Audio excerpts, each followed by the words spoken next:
Voilà, nous lisons Luc 15, 11 à 24. Il dit encore, un homme avait 2 fils.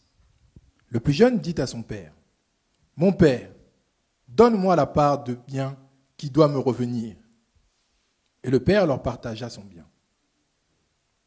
Peu de jours après, le plus jeune fils, ayant tout ramassé, partit pour un pays éloigné, où il dissipa son bien en vivant dans la débauche. Lorsqu'il eut tout dépensé, une grande famine survint dans ce pays, et il commença à se trouver dans le besoin. Il alla se mettre au service d'un des habitants du pays, qu'il envoya dans ses champs garder les pourceaux. Il aurait bien voulu se rassasier des carouges que mangeaient les pourceaux, mais personne ne lui en donnait. Étant rentré en lui-même, il dit, « Combien de mercenaires chez mon père ont du pain en abondance, et moi, ici, je meurs de faim. Je me lèverai, j'irai vers mon père, et je lui dirai, « Mon père, j'ai péché contre le ciel et contre toi. Je ne suis plus digne d'être appelé ton fils. Traite-moi comme l'un de tes mercenaires. » Et il se leva et alla vers son père.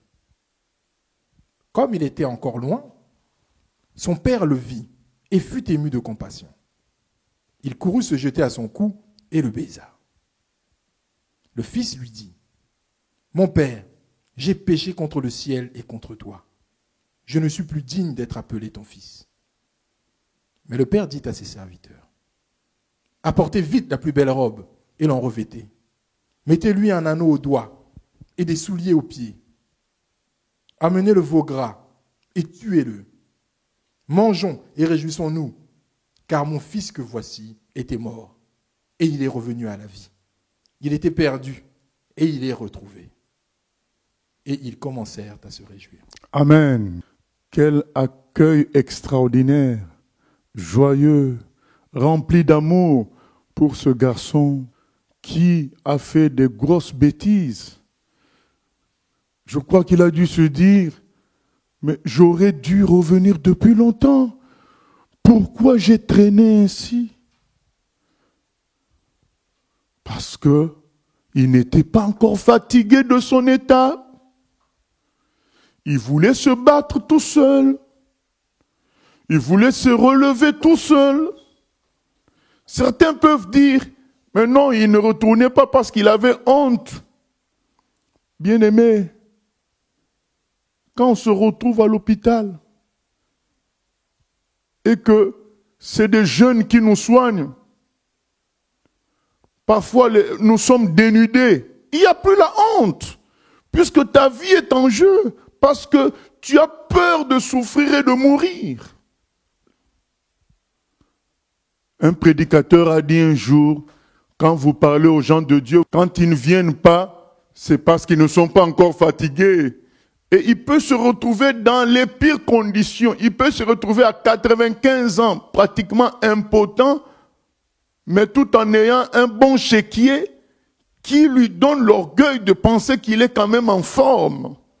Alors qu'on lui donne la nourriture à la cuillère, mais ça ne le fatigue pas au point de dire « j'ai perdu, je dois capituler ».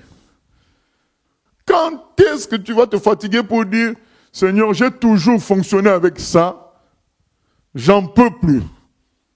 Maintenant je crie à toi ». Quand est-ce que tu vas te fatiguer de l'orgueil, de l'égoïsme, de la fierté charnelle? Quand est-ce que tu vas te fatiguer pour devenir maintenant simple et te laisser porter par Dieu? Quand? C'est ça la question.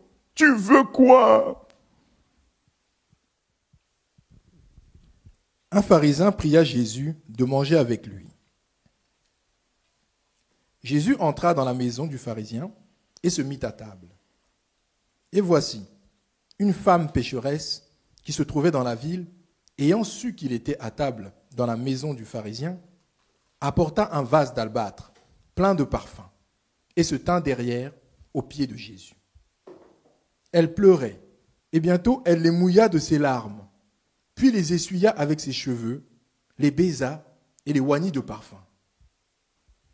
Mais Jésus dit à la femme, « Ta foi t'a sauvée, va en paix. Amen. Ta foi t'a sauvé, va en paix. Cette femme prostituée était fatiguée. Elle était fatiguée de tous ses péchés. Elle a atteint le point du salut. Quand le malheureux crie, l'Éternel entend et le délivre de toutes ses détresses. Le problème, c'est que beaucoup ne sont pas encore fatigués.